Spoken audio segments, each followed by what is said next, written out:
എല്ലാവർക്കും നമസ്കാരം. പൃഥ്വി വ്ളോഗ്സിലേക്ക് സ്വാഗതം. ഇന്ന് ഞാൻ ശിവരാത്രി മണൽപ്പുറത്തെ വ്യാപാരമേളയാണ് വീഡിയോയിൽ നിങ്ങളെ കാണിക്കുന്നത്. അതായത് ശിവരാത്രി കഴിഞ്ഞിട്ട് ഒരു മാസക്കാലത്തോളം ഈ വ്യാപാരമേള ഉണ്ടാവും. ആലുവ മുനിസിപ്പാലിറ്റി നടത്തുന്നതാണ്. അപ്പോൾ അവിടെ വേറെ ആൾക്കാർ വന്നിട്ട് ഇത് ലേലം വിളിച്ച് മണൽപ്പുറത്തിൻ്റെ ഓരോ ഏരിയ ലേലം വിളിച്ചെടുക്കും. എന്നിട്ട് അവിടെ അവർ ഷോപ്പൊക്കെ ഉണ്ടാക്കും. എന്നിട്ട് ഓരോരുത്തർക്കത് കൊടുക്കും. അങ്ങനെ എന്നിട്ട് ആ ഷോപ്പ് നടത്തുന്നവർ ഇവർക്ക് പൈസ കൊടുക്കണം. അങ്ങനെ അപ്പോൾ അമ്യൂസ്മെൻറ്റ് പാർക്ക് അങ്ങനെയാണ് ഞാൻ മനസ്സിലാക്കി വെച്ചിരിക്കുന്നത്. ഈ അമ്യൂസ്മെൻറ്റ് പാർക്ക് ഇതിൻ്റെ ഒരറ്റത്ത് ഉണ്ട്. അതായത് ഈ പ്രാവശ്യം ലേലം വിളിച്ചെടുത്തിരിക്കുന്നത് DJ അമ്യൂസ്മെൻറ്റ് അങ്ങനത്തെ ഒരു പാലക്കാടുള്ള ഒരു ടീമാണ്. കഴിഞ്ഞ വർഷവും ഇതുപോലെ തന്നെ ഭയങ്കര പ്രശ്നങ്ങളൊക്കെ ആയിരുന്നു. അതായത് ഞാൻ കഴിഞ്ഞ വർഷം വീഡിയോ ഇട്ടിട്ടുണ്ടായിരുന്നു ഇതിൻ്റെ. അപ്പോൾ ആദ്യം ഇതൊന്നും ഈ അമ്യൂസ്മെൻറ്റ് പാർക്കൊക്കെ കൊണ്ടുവന്ന് ഫിക്സ് ചെയ്തെങ്കിലും അതിൻ്റെ റൈഡുകളൊക്കെ ഫിക്സ് ചെയ്തെങ്കിലും ഒന്നും ഫങ്ഷൻ ചെയ്യുന്നുണ്ടായിരുന്നില്ല. എന്തൊക്കെയോ നിയമപ്രശ്നങ്ങളൊക്കെ വന്നിരുന്നു. അത് കഴിഞ്ഞിട്ട് പിന്നീടാണ് അത് എല്ലാം മാറിക്കഴിഞ്ഞ് പിന്നീടാണ് ഒരാഴ്ച ഒക്കെ കഴിഞ്ഞതിന് ശേഷമാണ് അത് സ്റ്റാർട്ട് ചെയ്തത്, ഫങ്ഷൻ ചെയ്തു തുടങ്ങിയത്. ആ കാര്യം ഞാൻ 2 വീഡിയോ ആയിട്ട് കഴിഞ്ഞ വർഷത്തിൽ ഇട്ടിട്ടുണ്ടായിരുന്നു. ഇത്തവണ അങ്ങനത്തെ പ്രോബ്ലം ഒന്നുമില്ല. അവർ തന്നെ എല്ലാം സെറ്റാക്കി. അമ്യൂസ്മെൻറ്റ് പാർക്കും ഷോപ്പുകളും കുറേ ഉണ്ട്. അപ്പോൾ നമുക്ക് മുമ്പ് എങ്ങനെയാണെന്ന് വെച്ച് കഴിഞ്ഞാൽ, ഞാനൊക്കെ ചെറിയ കുട്ടിയായിരിക്കുന്ന സമയത്ത് തന്നെ ശിവരാത്രി മണൽപ്പുറത്ത് ഒരുപാട് കടകളുണ്ടാവും. അവിടെ കിട്ടാത്ത സാധനങ്ങളില്ല. നമ്മുടെ നിത്യോപയോഗ സാധനങ്ങൾ തൊട്ട് വലിയ ഫർണിച്ചറും സോഫയും അങ്ങനെയുള്ള സാധനങ്ങൾ വരെ കിട്ടും. പക്ഷെ ഇപ്പോൾ എനിക്ക് തോന്നുന്നു ഫർണിച്ചറിൻ്റെ ഒന്നും ഞാൻ കണ്ടില്ല അവിടെ. ജസ്റ്റ് ഒന്ന് കുറച്ച് സമയം കൊണ്ടൊന്ന് പെട്ടെന്നൊന്ന് ചുറ്റിക്കറങ്ങിയിട്ട് പോന്നു. അങ്ങനെ ഡീറ്റെയിൽഡ് ആയിട്ടൊന്നും നോക്കാനോ ഷോപ്പിൽ കയറാനോ ഒന്നും സമയം കിട്ടിയില്ല. അപ്പോൾ അത് എങ്ങനെയാണ്, എന്തൊക്കെയാണ് അവിടെ ഉണ്ട് എന്ന് കാണിച്ചു തരാം. പക്ഷെ ആലുവക്കാരുടെ ഒരു വളരെ പ്രിയപ്പെട്ട ഒരു ഇതാണ് ശിവരാത്രി ഈ വ്യാപാരമേള. മിക്ക ആൾക്കാരും അന്നൊക്കെ ഒരുപാട് ദിവസങ്ങളിൽ നമ്മൾ പോകും മണപ്പുറത്ത്. ഇപ്പം അത്ര ആൾക്കാർക്ക് അത്ര ഇൻട്രസ്റ്റ് ഒന്നുമില്ല എന്നാണ് ഞാൻ മനസ്സിലാക്കുന്നത്. അതായത് ഇപ്പോൾ എക്സിബിഷനൊക്കെ ഒരുപാട് എറണാകുളത്ത് കലൂർ സ്റ്റേഡിയത്തിലൊക്കെ എക്സിബിഷനൊക്കെ ഒരുപാട് നടക്കാറുണ്ട്.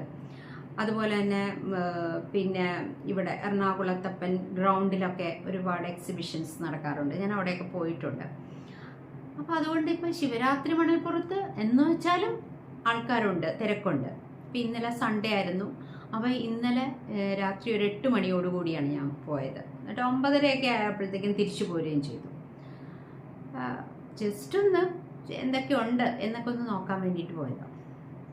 അമ്യൂസ്മെൻറ്റ് പാർക്കുണ്ട്. നമ്മളിപ്പം ഈ വണ്ടർലേയിലൊക്കെ കണ്ടിട്ടുള്ള പോലെ ഒരുപാട് റൈഡുകളൊക്കെ ഉണ്ട്. ജയൻറ്റ് വീല് പണ്ട് തൊട്ടേ കാണാറുള്ളതാണ്. ഇപ്പം അത് കൂടാതെ ഒരുപാട് റൈഡുകൾ, കുട്ടികൾക്കൊക്കെ കയറി കളിക്കാൻ പറ്റിയൊക്കെ ഒരുപാട് സംഭവങ്ങളുണ്ട്. അതുപോലെ തന്നെ സാധനങ്ങൾ, ഷോപ്പുകൾ, കുട്ടികൾക്ക് കളിക്കാൻ പറ്റിയ ടോയ്സ് തൊട്ട് വലിയ വള മാല അങ്ങനത്തെ ഐറ്റംസ്, പിന്നെ നമുക്ക് മേടിക്കാൻ പറ്റിയ സ്നാക്സ്, ഐസ്ക്രീം എന്ന് വേണ്ട ഒരുപാട് സാധനങ്ങൾ, മൺചട്ടി, കലം അങ്ങനത്തെയൊക്കെ സാധനങ്ങൾ, സ്റ്റീലിൻ്റെ പാത്രങ്ങൾ, ഒരുപാട് ഐറ്റംസിൻ്റെ ഷോപ്പുണ്ട്. അതുപോലെ തന്നെ കുത്താമ്പള്ളിയുടെ 1-2 ഷോപ്പ് കണ്ടു. കുത്താമ്പള്ളി കൈത്തറി വസ്ത്രങ്ങൾ എന്നൊക്കെ പറഞ്ഞിട്ട്, അതൊക്കെ അവിടുത്തെ തന്നെയാണോ എന്നൊന്നും അറിയില്ല. എനിവേ അങ്ങനെ ഒരുപാട് ഷോപ്പുകളുണ്ട്.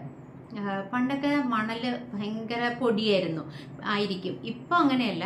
അവർ താഴെ ഒരു കാർപ്പറ്റല്ല, ഒരു സംഭവമൊക്കെ വിരിച്ചിട്ടുണ്ട്. അങ്ങനെ പൊടിയൊക്കെ ഒരു പരിധി വരെയൊക്കെ അവർ കൺട്രോൾ ചെയ്യാനും പറ്റിയിട്ടുണ്ട്. അപ്പോൾ കുറേ ആൾക്കാരൊക്കെ ഉണ്ടായിരുന്നു. അപ്പോൾ എന്തൊക്കെയാണ് ഞാൻ അവിടെ കണ്ടതെന്ന് നിങ്ങളെ കാണിക്കാൻ വേണ്ടി വീഡിയോയിൽ എടുത്ത് വെച്ചിട്ടുണ്ട്. അപ്പോൾ നമുക്ക് ആ വീഡിയോയിലേക്ക് പോകാം. അപ്പോൾ ആദ്യം തൊട്ട് അവസാനം വരെ കാണണം, സ്കിപ്പ് ചെയ്യരുത്. പിന്നെ നിങ്ങൾക്ക് ഇഷ്ടപ്പെട്ടെങ്കിൽ നിങ്ങളുടെ ലൈക്കും ഷെയറും കമൻറ്റും ഒക്കെ തന്നേക്കൂ. അപ്പോൾ വീഡിയോയിലേക്ക് പോകാം. വരും. കണ്ടോ, ഇതാണ് അതിൻ്റെ എൻട്രൻസ്. ഇവിടെ ഒരുപാട് തിരക്കാണ് കേട്ടോ. കുറച്ച് അങ്ങോട്ട് പോകുന്തോറും തിരക്ക് കുറച്ച് കുറഞ്ഞു വരുന്നുണ്ട്. പിന്നെ കാർ പാർക്കിങ്ങിൻ്റെയൊക്കെ ഒരു വലിയൊരു സംഭവമാണ്. ഒരുപാട് ഏരിയയിൽ ഒരുപാട് വണ്ടികളൊക്കെ ഇട്ടിട്ടുണ്ട്. ഇത് ഇതിൻ്റെ ഏറ്റവും അറ്റത്തെ സൈഡാണ്. ഇത് ജയൻറ്റ് വീലും അമ്യൂസ്മെൻറ്റ് പാർക്ക്. പലതരം റൈഡുകൾ കണ്ടു കേട്ടോ. കുറേ ഇതിലൊക്കെ ആൾക്കാർ കയറുന്നുണ്ട്. ചിലതിലൊന്നും അത്ര അധികം ആളില്ല, എങ്കിലും അതൊക്കെ ഫങ്ഷൻ ചെയ്തുകൊണ്ടിരിക്കുന്നുണ്ട്. ഈ കാണുന്നത് ബാൾ പൂൾ എന്ന് പറഞ്ഞിട്ട് കുട്ടികൾക്ക് കളിക്കാനുള്ള ഒരു ഏരിയയാണ്. കണ്ടോ, ചെറിയ ചെറിയ ബോൾസ് ഇട്ടിട്ട് അതിനകത്ത് കുട്ടികൾ കയറി കളിക്കുകയാണ്. ഇതിനൊക്കെ ഒരു ടിക്കറ്റ് എടുത്തിട്ട് വേണം കയറാനായിട്ട്. ഓരോന്നിനും ഓരോ ചാർജൊക്കെ വെച്ചിട്ടുണ്ട്. അങ്ങനെ അതെടുത്തിട്ടാണ് ഇതിനകത്തേക്ക് കയറുന്നത്. പിന്നെ ഒരു ഫാമിലി ഗെയിം എന്ന് പറഞ്ഞിട്ടുണ്ട്. അവിടെ ഞാൻ മനസ്സിലാക്കിയത് അവിടെ ഗിഫ്റ്റൊക്കെ കിട്ടും. അവിടെ വെച്ചിട്ടുണ്ട്, ഓരോന്നിനും ഓരോ ഗിഫ്റ്റായിട്ടൊക്കെ ഇങ്ങനെ വെച്ചിട്ടുണ്ട്. വലിയ വലിയ സംഭവങ്ങളും ഉണ്ട്, ചെറിയ ചെറിയ ഗിഫ്റ്റുകളും ഉണ്ട്. അത് കളിക്കുന്ന ഒരു സംഭവമാണ്. പിന്നെ ഈ കാണുന്നത് മരണക്കിണർ. ഇതിനകത്ത് 2 വീലറും കാറും ഒക്കെ ഓടിക്കും. ഒരു കിണർ പോലത്തെ സംഭവം. അത് മിക്ക ആൾക്കാർക്കും അറിയാം, എല്ലാ ഉത്സവപ്പറമ്പിലും കാണാറുള്ളതാണ്. ഇത് കണ്ടോ, കുട്ടികൾക്ക് കയറി മോളിൽ നിന്ന് എടുത്ത് നിരങ്ങി താഴോട്ട് വരാനായിട്ടുള്ള സംഭവം. ഇത് അവിടുത്തെ ഒരു സൂ പോലത്തെ കുറേ ആനിമൽസിൻ്റെയൊക്കെ ഇതൊക്കെ വെച്ചിരിക്കുന്നത്. ഞാൻ ഉള്ളിലൊന്നിനും കയറിയില്ലായിരുന്നു. കണ്ടോ, ഇത് വേറൊരു റൈഡ്. ഇത് കുറച്ച് പേടിക്കുന്ന ഒരു സംഭവമാണ്. കുറച്ച് ആൾക്കാരൊക്കെ കയറുന്നുണ്ട്, ബാക്കിയുള്ളവരൊക്കെ പുറത്ത് നിന്ന് നോക്കുന്നതേ ഉള്ളൂ. ഞങ്ങൾ ശരിക്കും പറഞ്ഞു കഴിഞ്ഞാൽ ഒന്നിലും കയറിയില്ല കേട്ടോ. വെറുതെ ഇവിടെ എന്തൊക്കെയാണ് ഉള്ളതെന്നൊന്ന് കാണാം, അത്രമാത്രം ഉദ്ദേശിച്ച് പോയത്. കണ്ടോ, ഇതൊരു ജയൻ്റ് ആയിട്ടുള്ള ഒരു സ്റ്റാച്യു പോലെ വച്ചിരിക്കുന്നത്. കണ്ടില്ലേ, ഇവിടെ ഒരു ഗുണ കേവ് എന്ന് പറഞ്ഞിട്ട് ഇതിന് മുമ്പത്തെ വർഷം ഞങ്ങൾ കയറിയിട്ടുണ്ടായിരുന്നു. കണ്ടോ, ഇതിൻ്റെ ഉള്ളിലേക്കൊരു കേവ് പോലെ ഒരു സംഭവം. അതിനകത്ത് എന്തൊക്കെയോ ഉണ്ട്, എന്താണ് ഇത്തവണ എന്താണെന്നൊന്നും അറിയില്ല. പിന്നെ ഒരു ഗോസ്റ്റിൻ്റെ ഒരു സംഭവം വെച്ചിട്ടുണ്ട്, ഒരു ഏരിയ. ഇതിലെല്ലാത്തിലും നമ്മൾ ടിക്കറ്റ് എടുത്തിട്ട് വേണം കയറാനായിട്ട്. ഇതൊക്കെ കുട്ടികൾക്കൊക്കെ പറ്റിയ റൈഡുകളാണ്. ചിലതിലൊന്നും ആളുകളൊന്നും ഇല്ല, കുട്ടികളോ ഒന്നും കയറിയിട്ടില്ല. പക്ഷേ എങ്കിലും അതൊക്കെ പ്രവർത്തിച്ചുകൊണ്ടിരിക്കുന്നുണ്ട്.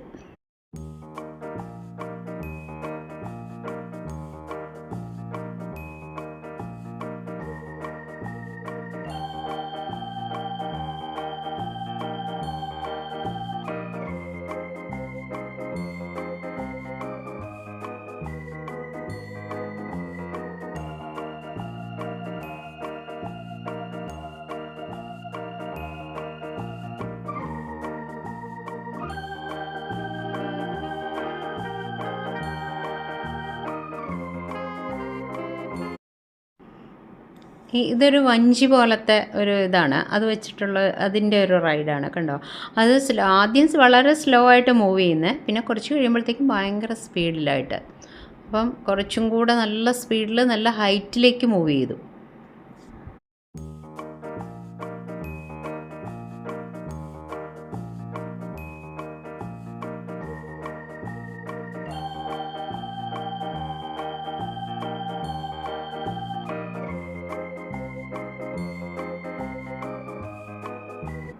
ഒരു ഒട്ടകത്തിനെ ഇത്തവണ അവിടെ കണ്ടു.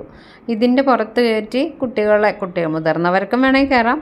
കുട്ടികളാണ് ഇതിൻ്റെ പുറത്ത് കയറി കുറച്ച് ദൂരം പോകണമെന്ന് ഞാൻ കണ്ടത്. കുറച്ച് ദൂരെ കൊണ്ടുപോകുന്നുള്ളൂ, എന്നിട്ട് തിരിച്ചു കൊണ്ടുവന്നാക്കും. കണ്ടില്ലേ,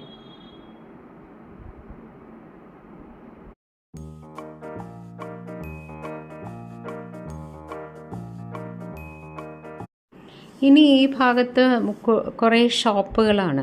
അതായത് ലേഡീസിൻ്റെ ഐറ്റംസ്, പിന്നെ ബാഗുകൾ, കമ്മൽ, മാല, അങ്ങനെ ഒരുപാട് സാധനം. ഇത് മൺചട്ടിയുടെ ഒരു കടയാണ്. ഇത് 2 കടകൾ ഇതുപോലത്തെ ഞാൻ കണ്ടു. ഇങ്ങനെ അതൊരു ഓപ്പൺ സ്പേസിലാണ് ഇട്ട് വിൽക്കുന്നത്.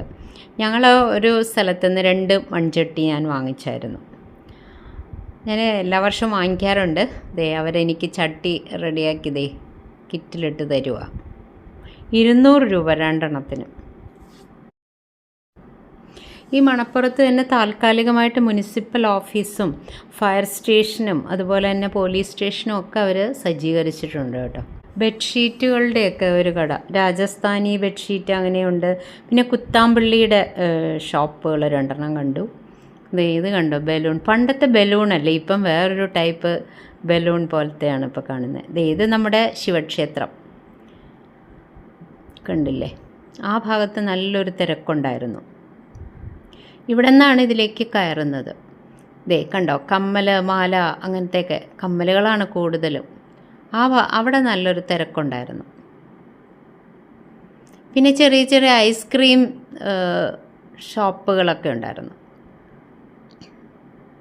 ഫയർ സ്റ്റേഷൻ കണ്ടോ, ഇത് ചെടികൾ വിൽക്കുന്ന ഒരു നഴ്സറി.